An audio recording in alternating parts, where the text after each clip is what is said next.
life changes and it keeps changing. So if you're in a tricky situation at the moment, know that it will change and know that you'll get to the end of it. You can move forward. You're an experienced woman with so much wisdom that a lot of people will resonate with everything that you've said. And it's all well and good someone like myself saying, oh, you should do this, you should do that. Yeah. But when you've got someone from a point of wisdom saying this is really important, Making a difference in other people's lives and seeing them develop, seeing them enjoy, seeing them having a breakthrough and reaching the goal that they want to reach. Whatever that looks like, you know, overcoming challenges, it is so fantastic to see a change in someone. Hi and welcome to Accelerating Your Wealth with your host, myself, Rebecca Robertson. I'm an independent financial advisor and wealth coach. I'm the director of Evolution Financial Planning, who is also our sponsor for today's show. So welcome to today's show. I'm Rebecca Robertson, your host, independent financial advisor, and obviously our sponsors are Evolution Financial Planning, who I'm the director and principal of. Today I have a very special guest, and I have the lovely Lesley. Welcome, Lesley. Thank you so much. Wonderful to be here. First time in a podcast studio, so yeah. This is only my third one live in a studio, and it does feel so different, so much more different than doing it on Zoom. Yeah. And I think the last time I saw you face to face was probably one of the first times I met you as a client, which was that 5 years ago? Yeah, I think so. 5 years, 2020. Was it 2020? Gosh, 2020 it was at St Pancras. Yeah. I remember sitting in that little room. Yeah. And that's what we're going to be talking about today. We're going to be talking mainly about you and your journey and how that's impacted you in terms of what you want to do next with your career and your life, and what difference that's made to you. Some of the learnings that you've had through this process. And I just want to thank you for being really brave coming in today to talk about your story, because it's not an easy thing to do, you know. No. It's, you know, there's cameras, there's going to be people listening back. I'm used to talking for England, and I know you are too, but it's different when you're talking about yourself, right? It definitely is. It does feel very different. So thank you for taking the time to do that. You know, my passion for doing the podcast is to help people. Yeah. And I know there's going to be a lot of women out there, particularly men and women, but primarily women, that are going to really resonate with some of the things that you've come up against. So we've titled today's show, "Is an IFA really worth it? Yes or no?" And your words were yes, or I'd be screwed after my divorce. You've gone full circle. You've been from having the children, having a career, building a property portfolio, separating from your partner, getting divorced, navigating that some at times successfully, sometimes not. No. And also then now your children are grown up, now empty nest on your own. Yep. You've been through it. So that's a real... I've been through it. You've been there, done that, got the T-shirt and the cap and everything that goes along with it. And that's why I think it's a really important story to share with people. So tell me, where did it all start? Where did, like, from terms of where you feel your financial journey or your story in yourself, not necessarily your career, but personally, potentially as well, where did it all start to change? Where was there a pivotal point in your story? Yeah, I think pivotal point is obviously where you decide a long-term relationship isn't going forward any longer. So we were together for 28 years, which is a long time, a very long time. Very long time. Yeah. That's successful in itself. Yeah, I think it is a success, actually. 28 years, and then you decide that that's no longer going to be successful going forward. And so at that point, crikes, you've got to make some decisions. We had 3 rental properties between us, and we also had a marital home. And both children had gone off to university, so we had uni accommodation fees to cover as well. And after a year after separating, it was no longer viable to have the family home. So unfortunately, that had to be put up for sale, which was a really difficult time. Because you wanted to stay there? to be honest, I probably didn't want to stay there long term. It was a 5-bed family home, and there was just me. My children were away at university. They would be coming back, but longer term, it wasn't really going to suit my needs anyway. But when a decision is kind of forced upon you, it's different. It's more of a challenge. So we sold the family home. I had to go into rented accommodation because we didn't have enough equity in the property to for me to buy locally. It's too expensive in the southeast, really, on one income. And at the time, I was working part-time on a low salary. And so with my equity, I thought, I've got to do something with this. I'm not financially astute to the extent that an IFA is. And so I thought, I really have to, I have to make this work for me. This is my lump sum, my equity, and I've got to make the most of that. I sat and worked out that my equity would last me 11 years in rented accommodation. And that made me very, very sad because I was mid-50s and I thought that equity is only going to see me into my mid-60s, and then what? I wasn't taking into account the fact that I was also still working. So there was that income as well. But I thought, crikey, I need to get some advice on what to do with this equity, because it's going to go down far too rapidly for my liking. And then where am I going to be in my mid-60s? And that's when Rebecca came in. Ta-da! Yeah. So has it been that long then? It's 5 years, right? It's actually 2018 since we split up. 2019. It must have been pre-COVID. It was Yeah. just kind of pre-COVID. November 2019, my son's birthday, actually, we moved out of our family home and into rented accommodation. And yeah, it was a bit of a week that my dad had passed away, and I also had his funeral in the north of Scotland, complete Wow. opposite end of the country, on the Tuesday, and was moving out of my family home on the Friday in the south to rented accommodation. I hadn't been in rented since I was a student, so that was a bit of a shock in itself. And also the fact that the property was awful. I had a dog, a large dog, and not many landlords were willing to accommodate a large dog. Sure. 2 children, both of whom are very tall. They cannot have single rooms, cannot have single beds.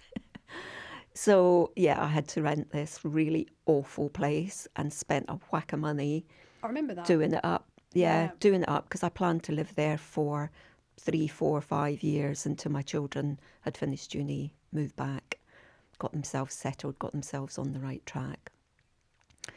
So, yeah, it was a really tricky time. 2019, got my equity and thought, right, I need to process all of what's gone on. November, December, and I think I contacted you back in probably the beginning of 2020 to start thinking about what needed to happen with the equity. What sound advice you were going to give me. Before we get into all of that, we've had today I've been doing another interview, which is with a trauma-informed coach around and she's now specialises in divorce. And then another show that we've recorded another time is with a divorce lawyer or consultant who runs a membership, which is all around sort of financial education around divorce and helping through the legal process.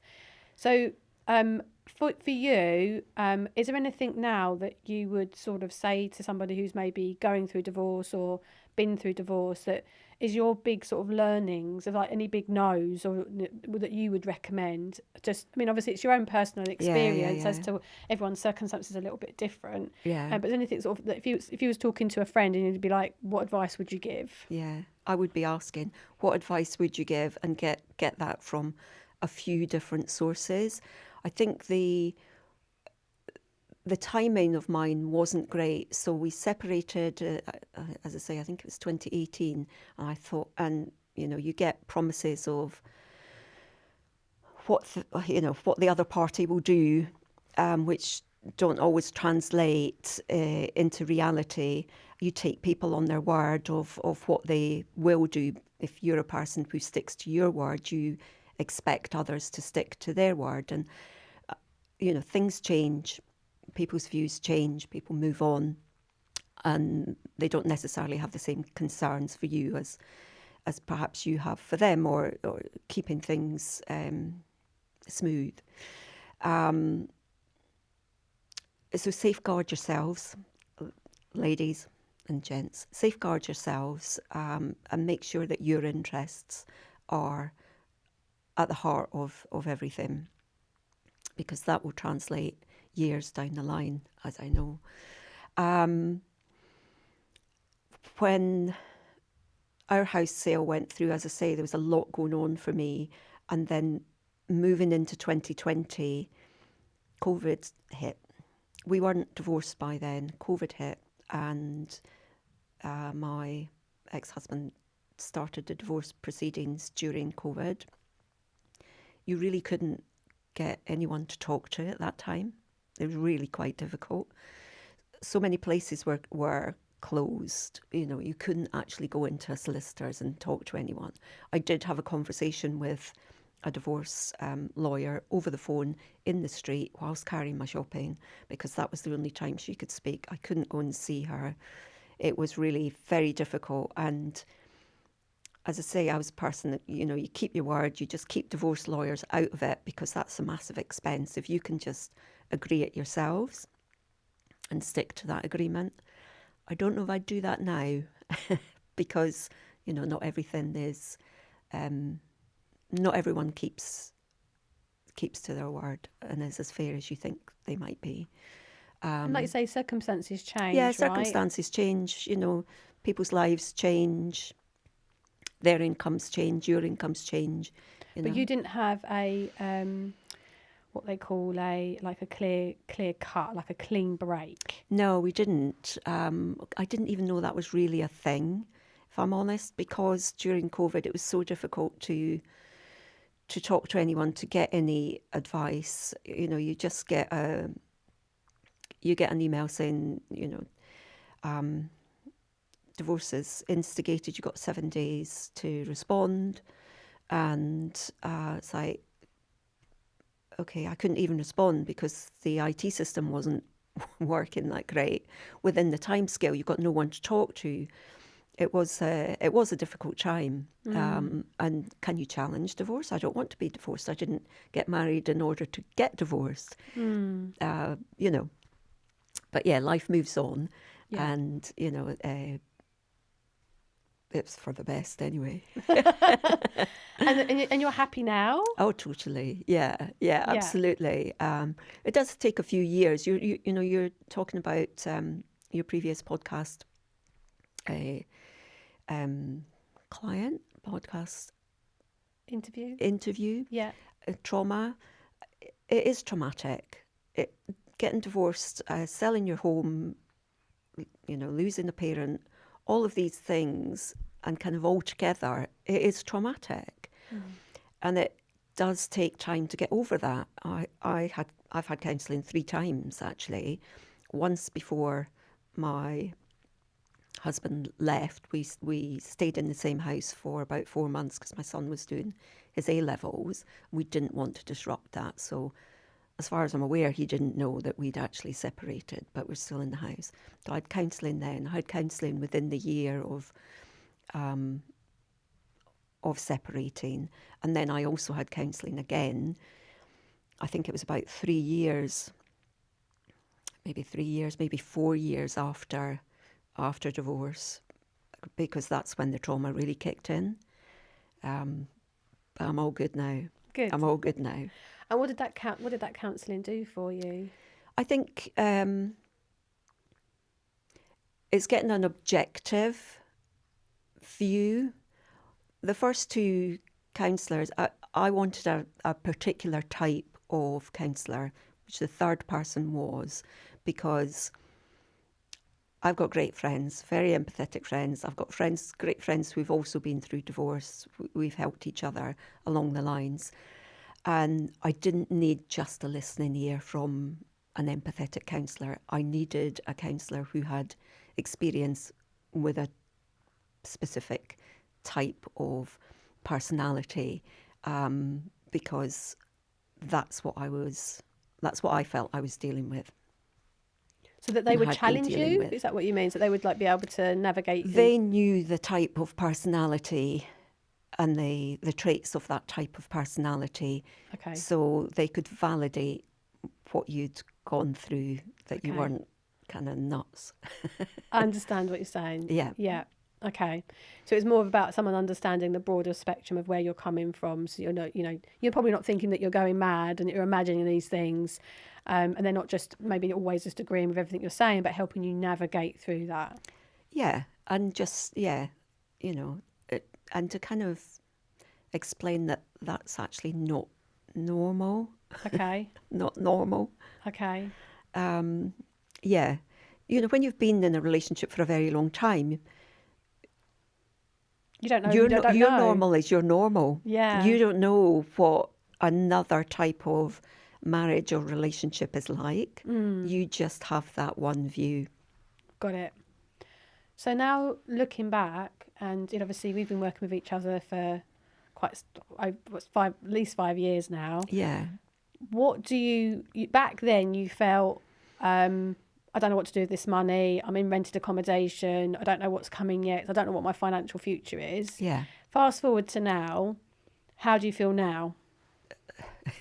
I couldn't be in this position right now if it wasn't for Rebecca. Oh, thank you. Yeah, it's absolutely true. As I say, I don't have that financial knowledge. I'm not stupid, No, I you've could, got a great career. You're very intelligent. yeah, but I don't have that knowledge, and you've got to go to an expert in order to make use of their knowledge and their skills, because they know far better than you. They're trained to do this. That's why they're in that industry.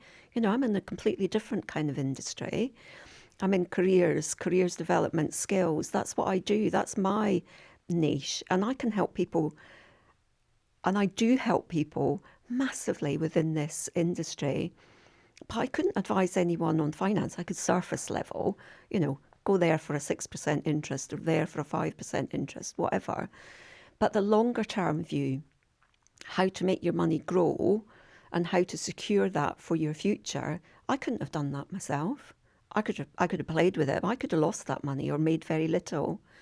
I'm not saying I'm like a millionaire, because I'm far from it, but my equity has grown, and I couldn't have done that without Rebecca or another IFA, whoever you choose, whoever you resonate with, without their expert knowledge. What did it do for you specifically? So what did that growth do for you, and the way it was positioned? What's the reality of it in practice? The reality of that is that I feel secure, and I think that's something that you can't put a price tag on. It's that feeling of my money is there, it's safe, it's growing, I can access that, I can ask Rebecca for advice to move it here, move it there. I know she'll do the right thing for me. She's a mum with children, I mean, you've got to trust somebody like that, really, or you ought to. You ought to. I know I can access it. I know, my pension has been topped up. God, who knew you get that extra money from by investing money into a pension? I didn't know that, but Rebecca did. So, thank you for that. That was an extra, what was it, 20%, 25%? Yeah. Free money. Free money. I didn't know that. So if I'd been left to my own devices, I could have made some really poor financial decisions.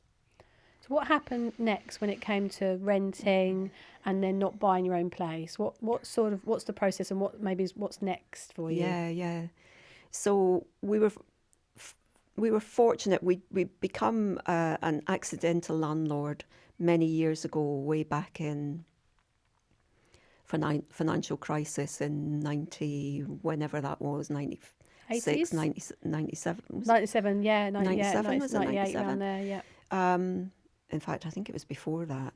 So we'd moved from a rented property, from a 2-bed flat, and we bought a matrimonial home, but we'd kept the original property, because at the time it was in £10,000 of negative equity way back in the early 90s.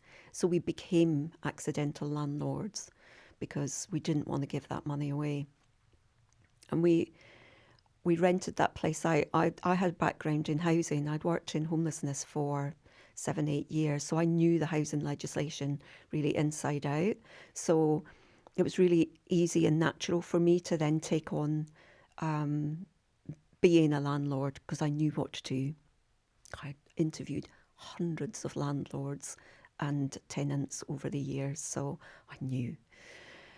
We then added to that property with one a few doors away, because a neighbour was selling, and it just made sense. We'd done it once, we did it again, and then we also did it a third time. So we jointly owned the 3 properties, which I always viewed as being my children's inheritance. Yes, a source of income for us, and that was going to be our retirement income as a couple. Obviously, that changed when we separated and divorced. We kept the properties, and we've managed to navigate being joint business owners, joint property owners.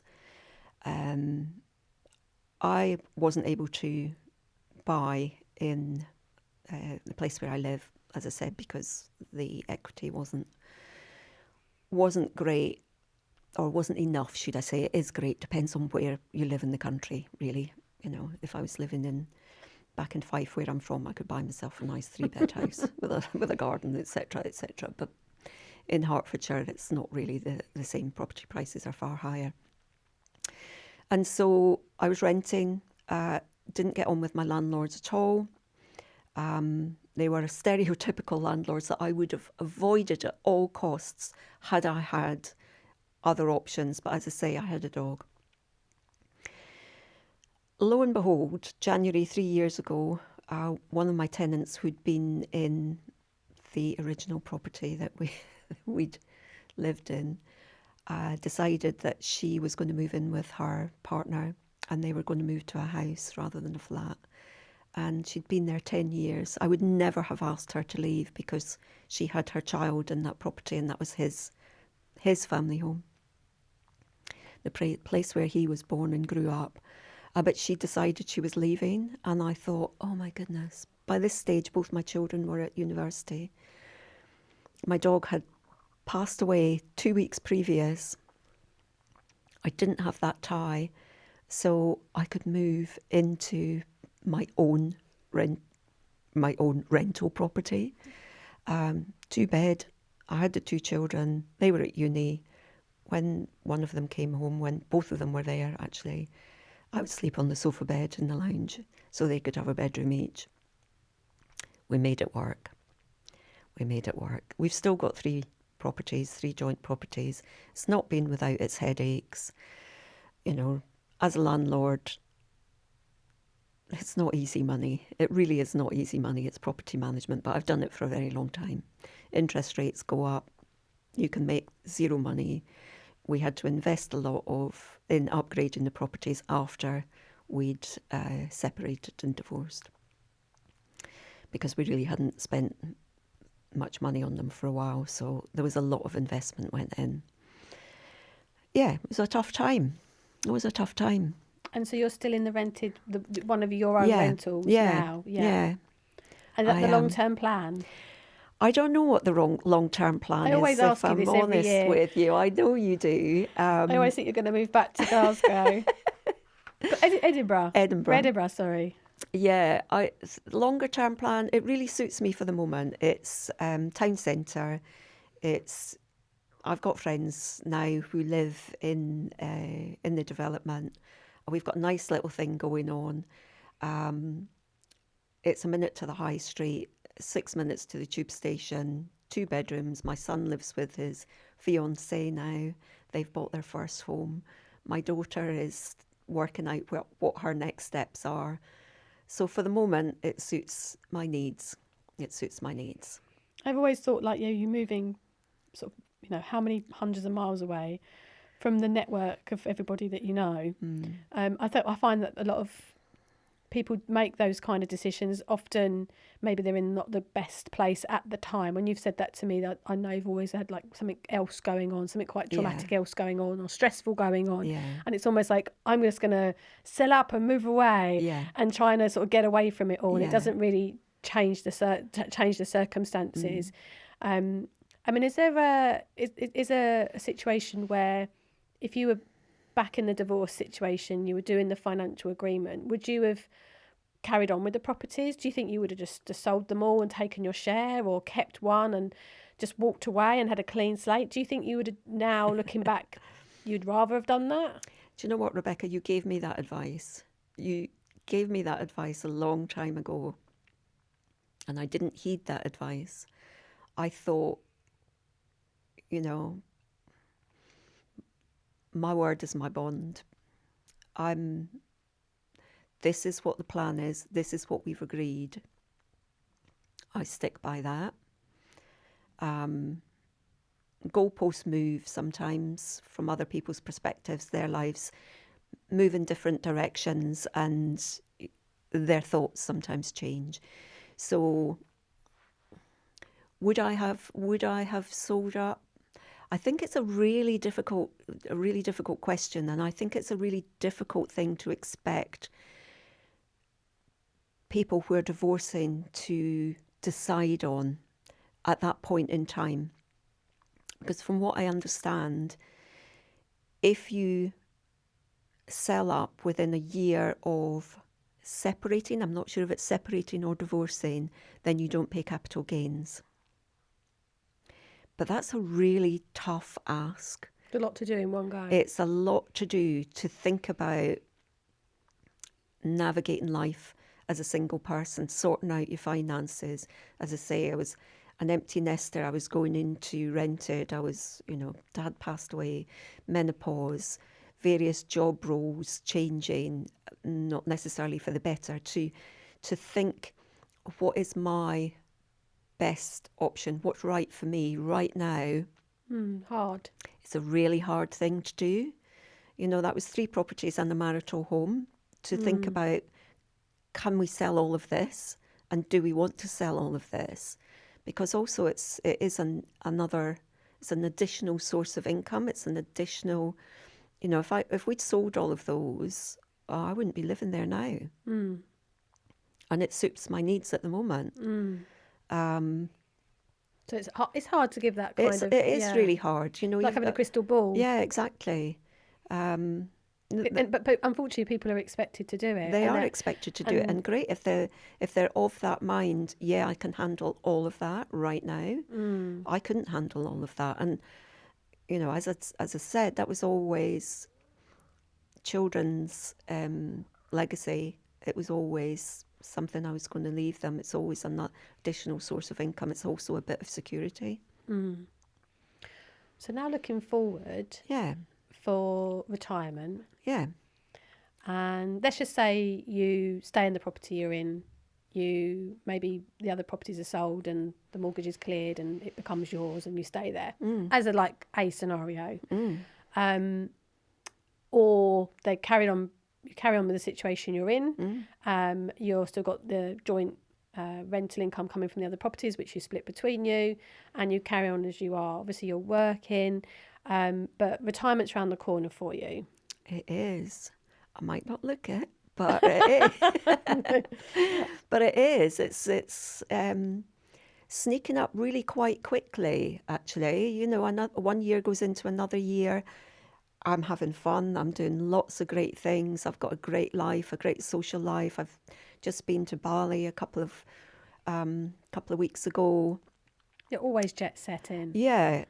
I've created a really good life. It's not by luck. It's by effort. It's by effort and thinking, what do you want from your life? Do you want it to look? You can stay in and do very little, or you can go out there and grab life and take as many experiences as you can. I don't feel like I'm getting close to retirement age, but I know I am. You know, I've got a lot of friends who are in their 40s and early 50s, and I'm not going to say how old I am, but yeah, you know, retirement is getting closer. I don't know what my retirement is going to look like yet. I'm navigating it. In what sense do you think that you just stop work completely in doing the employed work that you do, and then have something on the side and do something like personally, like self-employed wise? Interesting you should say that, because I trained as a coach over the past few years. I had a network marketing business for 10 years. I was really quite successful with that. I had over 100 consultants in 5 different countries. And through that,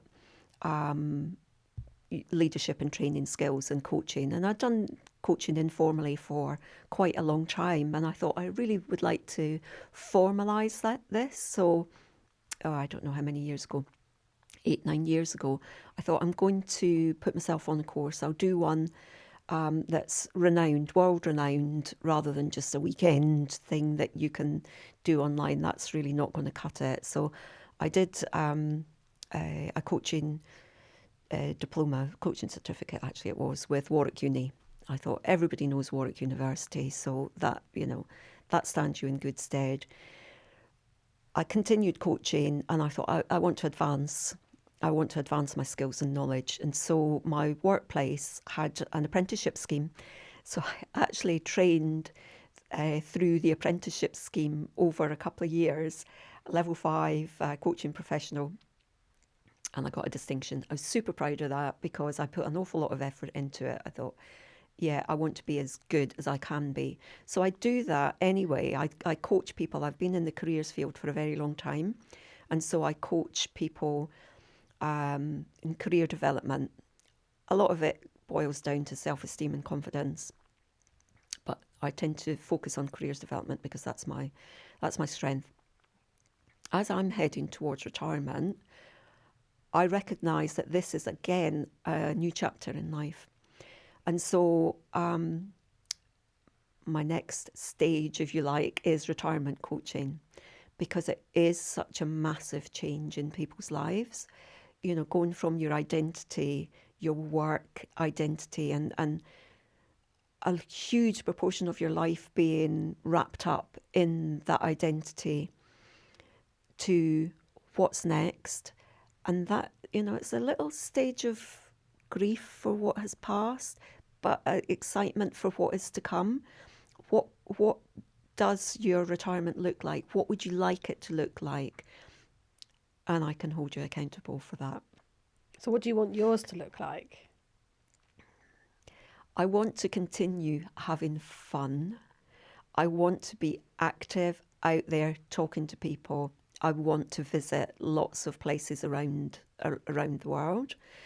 I've, you know, started scoping all of that out, doing plans, 3-month plans, with the help of AI, which is absolutely terrific. Give me a 3-month journey through Japan, for example. Amazing, totally amazing. Shouldn't be telling you these secrets because you could do it for yourself. But yeah, I want to be able to continue being vital, being alive, being, you know, I do a lot in health and wellness. I've been in health and wellness a long time. I look after myself. I go to the gym. I do all of that.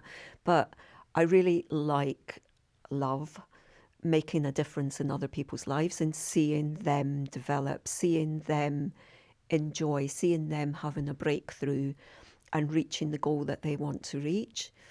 Whatever that looks like, you know, overcoming challenges, it is so fantastic to see a change in someone. I do that all, you know, I do that all the time on a regular basis. It can be 1-2 coaching sessions. It can be 6 over a 6-9 month period, and people's lives have completely changed. So I want to be involved with that. I want to make a difference and help people navigate the next stage But of their retirement's lives. quite different these days, isn't it? Retirement's Totally. very different to what it maybe was for like my grandparents. It's not one thing. State retirement age is increased. Yeah. If people have paid into pensions, they're often wanting to retire earlier than 67, or I think that by the time I get there, it's actually going to be closer to 70 or 72. Yeah. Mortgages are now longer. Exactly. So people are that's extending outwards. People are living longer as well. Care costs are getting more expensive where people are leaving. So retirement looks very different. It's not stop at 60, 65, 66, whatever it was, 20 odd years ago, and you just don't do anything. Exactly. You don't leave the house. My mum used to just sort of sit and knit with her cup of tea club, I used to call them, with the tea cosies. Yeah. And that's all they did. Yeah. And life is very, very different to that. And people do want to use the skills and knowledge that they have, but they don't necessarily want to commit to working a 5-day week any longer. They may want to do 1 or 2 days. They might want to do some consultancy work. They might want to do volunteering. They want to give back. They want to still be a part of society and have something to talk about and something of interest, to have a purpose still in life, not just sit back and do nothing. Yeah. I mean, that's absolutely fine if that's your goal. Fantastic. But there are so many people who want to still be involved in life, involved in the community, and involved in making an impact still. So where do you think the financial planning that you've done 5 years ago has helped you set up for that to happen for you? Absolutely. I couldn't be looking at retiring in the next 3-4 years before my state pension kicks in if it weren't for the fact that I feel, and I know I'm financially sound, basically. I don't have a lavish lifestyle. For years, post-divorce, and for all women out there who are going through navigating this stage in life, if it's, a challenging stage in your life, may well be very traumatic, may well not. You might have instigated it yourself, You just know that life changes. You can take control of your own financial situation. You can plan ahead for your future.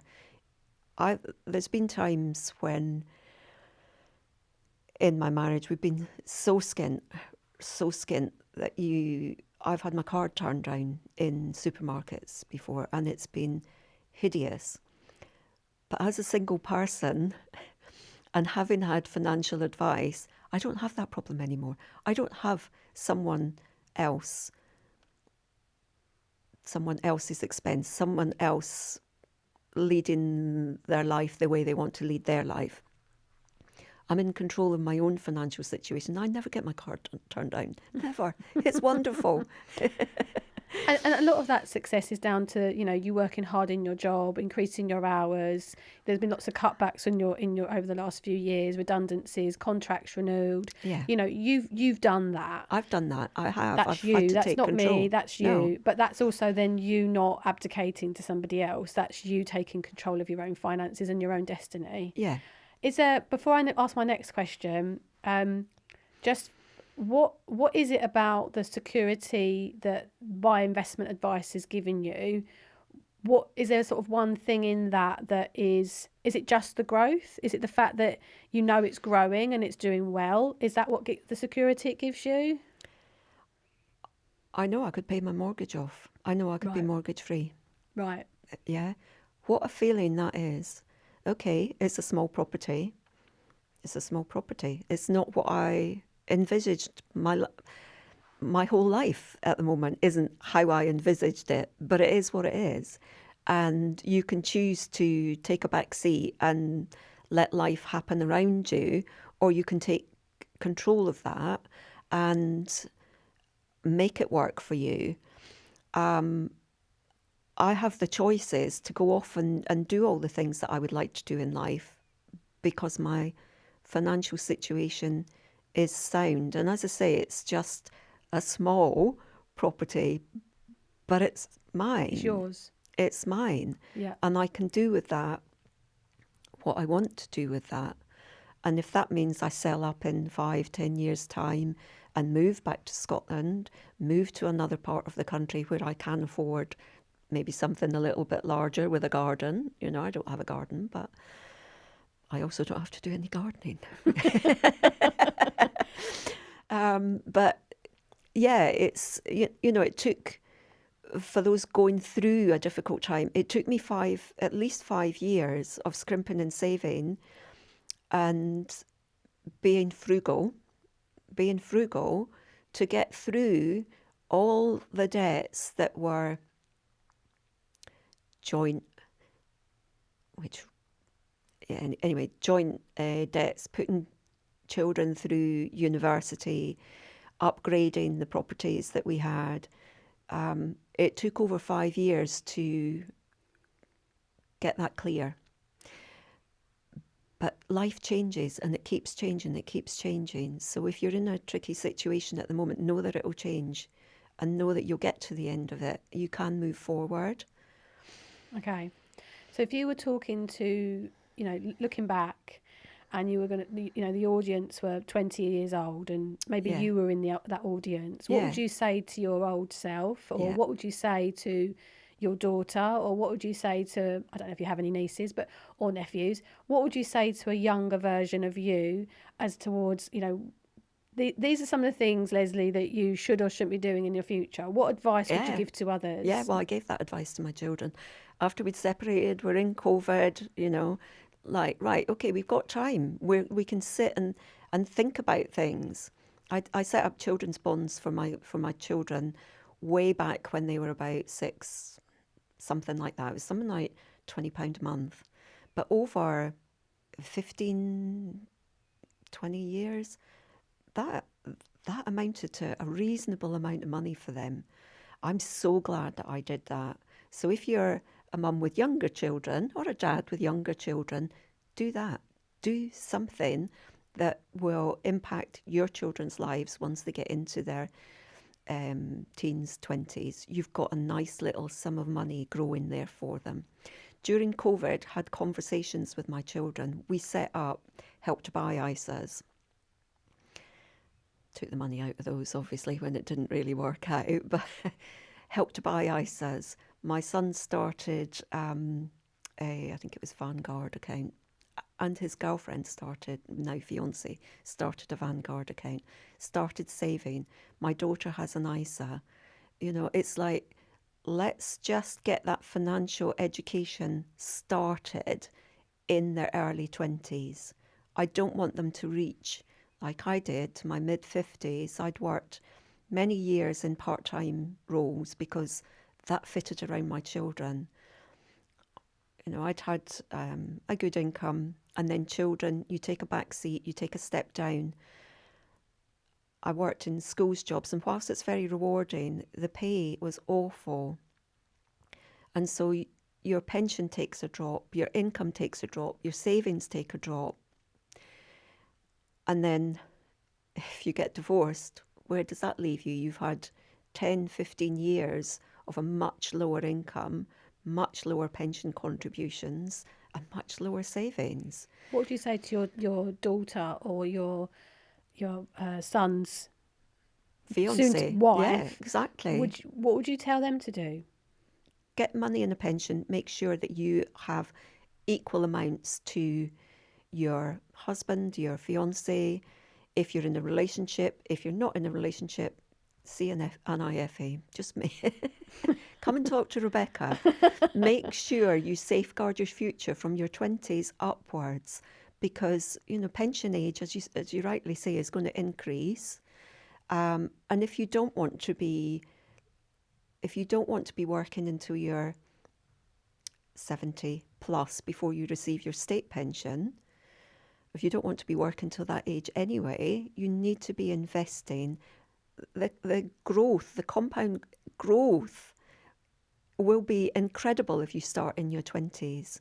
You know, even from my mid-50s, the growth has been wonderful, absolutely wonderful. But if it started 10 years earlier, I probably could have retired by now. I don't want to retire at the moment. I actually really enjoy what I do.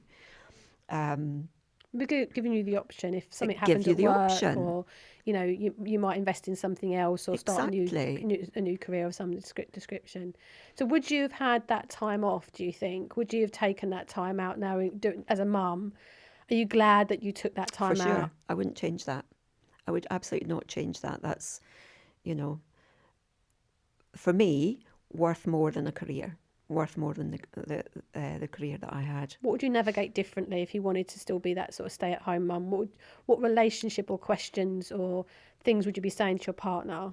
Yeah, I think you need to have those tough discussions, or they could be tough discussions. They might not be. If one party's earning a reasonable salary and able to spend on whatever they like and you're not, that's really not a fair partnership, an equal partnership.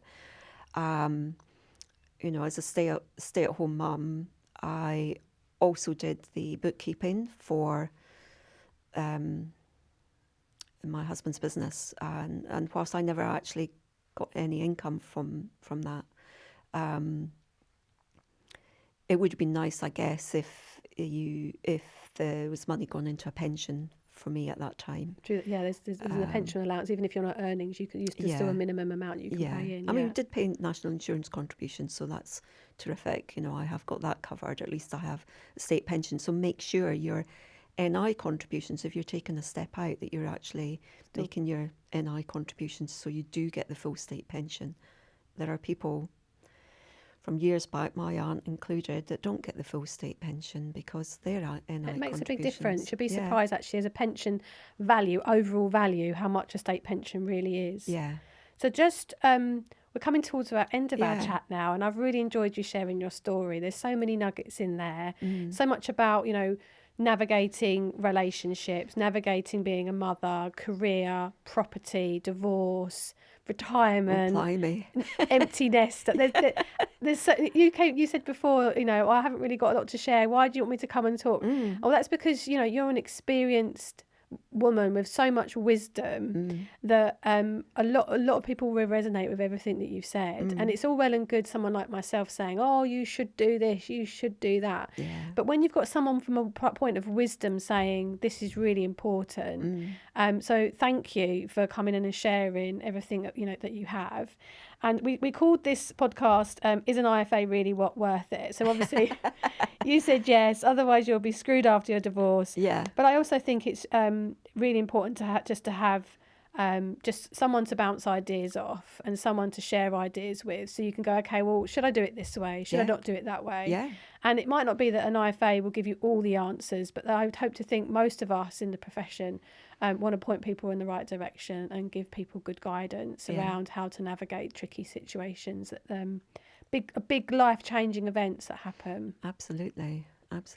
Any last words of wisdom you want to share with the listeners before we finish? Any last? God, I could go on for hours, couldn't I? I really could. You did say it would go quickly. Yeah, it has gone extremely quickly. Know that life changes. Life changes and it changes and it changes. There'll be really crappy times and there'll be really good times. There's the highs and the lows, and you don't appreciate the highs until you've been through the lows. Just as women, just make sure you are financially sound, that if you can only afford a small amount every month, just do that. Put it away before you even get used to it. Don't waste your money on materialistic things. Really don't. Just make sure that you're financially sound. Talk to an IFA, get their advice. Talk to Rebecca if Rebecca resonates with you. If she doesn't, find somebody who does. It's not a wasted conversation. And also, if you need coaching, find a coach that resonates with you. Your life will change because you'll be held accountable. Amazing. I see too many people procrastinate and go round and round and round. So that's a really good point. Thank you so much for coming in to see me Pleasure. today, Lesley. I've really, really enjoyed it. Again, such a pleasure. And if anyone wants to touch base with Lesley, we will be putting her contact details in the show notes. So if you're looking about like, oh, how can I navigate retirement? Or maybe you're looking at talking about some of the problems that Lesley's experienced and you want to talk to someone about it, then you're more welcome to get in touch with Lesley and see if you're a good fit to help each other, or for you to help them, I should say. Yeah. Thank you again. Pleasure. You can look me up on LinkedIn. Send me a message on LinkedIn if that's what you want to do. But yeah, really happy to have a conversation and see if there's anything I can do for you. Obviously, I can't give you financial advice. I'd be passing you on to Rebecca, but I can maybe give you advice and coach you through other things. Perfect. That sounds amazing. Thank you again, Lesley. And thank you for listening to the show today. I'm Rebecca Robertson, your host. I'm Director and Independent Financial Advisor at Evolution Financial Planning, who is actually our sponsor. Thank you very much. Thank you for joining us today at Accelerating Your Wealth with your host, myself, Rebecca Robertson. I hope you enjoyed the show. Do subscribe and let us know in the comments any of your thoughts.